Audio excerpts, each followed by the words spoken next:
Today I'm going to be taking you guys through the squat. The squat is one of the best exercises you can do, if not it's the best exercise you can do. It stimulates almost every single muscle, primarily works the legs, quads, glutes, hamstrings, everything, almost everything is getting worked or at least kind of stimulated. So it's a very effective exercise whether you want to build up your performance with rugby, American football, hockey, or even just running, all this kind of stuff. It massively helps almost everything. For people who can't squat, then they must squat. And what I mean by that is, if you haven't got the biomechanics, your movement patterns aren't where they're at, in order for you to do an effective squat, then there's probably an imbalance somewhere. There's some stiffness around the hip joint. Whatever it is, there is an imbalance somewhere. So in terms of your biomechanics, there's an issue. If you learn how to squat, so you do a squat, you go, do you know, I'm a bit stiff around the hips, let's loosen up the hips, and then try squatting again. This will obviously improve your movement patterns. You're going to be able to move more effectively, run more effectively, walk, all this kind of good stuff. So the squat is an amazing exercise. In terms of equipment you can use, lifting belt. It's not essential, but if you want to go really heavy, it is handy. Also, it helps. This is like a stiff leather belt. It also helps give something for your abdominal wall to brace against. So when you start your squat, what you need to do is brace your core. Imagine someone's going to punch you in the stomach, and that gives you the brace, and this gives you something to brace against. If you want something that you potentially might be a bit more comfortable, but provide maybe a little bit less support, something like this, which is a bit more of a looser fabric, is still good. Or you could not use any of these, of course. In terms of giving like knee support, then knee sleeves, arrays, same again, they're not essential. These are quite thick, so they will give you support, but they'll also give you like a little bit of a bounce at the bottom. Knee straps are really good, although what happens is, depending on how tight you've got these, if you have these incredibly tight, then it will massively aid the movement. So essentially, you can squat more depending on kind of how tight these are, which sometimes, but it's an inconsistent reading, isn't it? If you're tracking your progressive overload, if you're tracking how much weight, how much you're squatting on this day, and it's increasing, and it kind of drops, it can be kind of disheartening. Sometimes it's the how tight you've got these is depending on how good how much weight you actually lifted. So it is quite inconsistent, so I prefer to use these. And then we have lifting shoes. Same again, it's a piece of equipment you kind of don't need. What I often find is when people squat, they wear like New Balance trainers or Asics, like really kind of cushioned running shoes.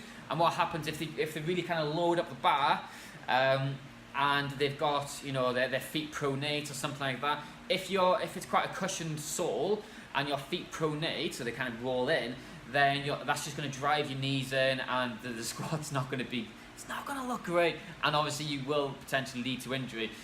These here, obviously it's a really kind of hard shoe. The sole is solid, and it does give you a little bit of elevation in the heel, which provides you with more potential dorsiflexion, which is your ability of your knee to kind of go forward, especially for people who've got stiff calves. You will find that you've got a bit more an effective squat when you use this bit of equipment. Primarily designed for like Olympic lifting and stuff like that, but it's an amazing bit of kit. Moving on, a couple of rules you need to know upon entering the squat rack.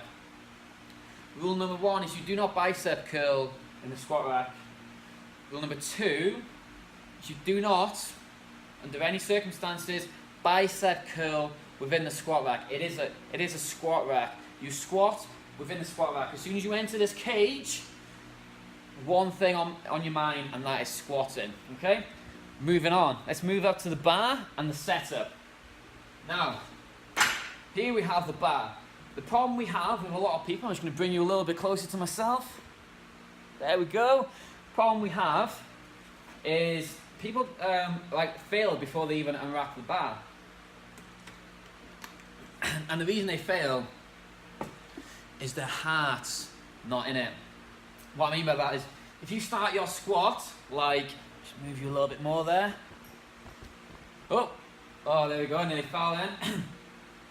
If you start your squat like this,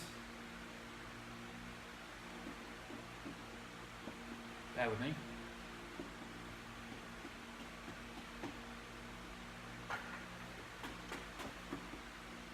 I know straight away that you're not going to kind of squat that weight. For a squat, everything needs to be braced. You need to kind of psych yourself up. You need to get yourself in a strong position. You've already lifted that weight before you've even grabbed the bar. That's the mentality you need. So what you do is, there we go, got it. Got a firm grip. That hand there does not move now. When I go under it, it stays there. That is planted. That stays in that position. Now, ready for the other hand? Boom, there. I'm in a strong position. I got a firm grip. Then what I need to make sure that they're perfectly kind of balanced. Like this arm's not out here and this one's like in. They need to be in the exact same position. You have like little kind of more kind of gritty areas of the bar where you can use like points of references. So, got the bar, strong grip. Then you want to drive yourself underneath the bar and put yourself in a strong position here. In terms of where you have the bar, often I find people have it too high. It's like really at the top of their traps and even onto their neck. So it's on their cervical vertebrae there, which is an issue. What you need to do is have it more here at the top of your scapula, so the top of your shoulder blades, and like sitting on your posterior delts, so it's across the upper back essentially. And then what you need to do is drive your, contract your glutes in order to lift the bar up. So you squeeze your glutes, boom, that's what lifts the bar. Squeeze your glutes, boom. We're in position now. We are ready to squat. When I squat now, what I'm going to do, big inhale, fill the lungs, brace my core so I'm nice and strong, tense my glutes, and then I'm going to drop into it. The way I drop into it is by pushing my bum out and letting my knees track towards my toes.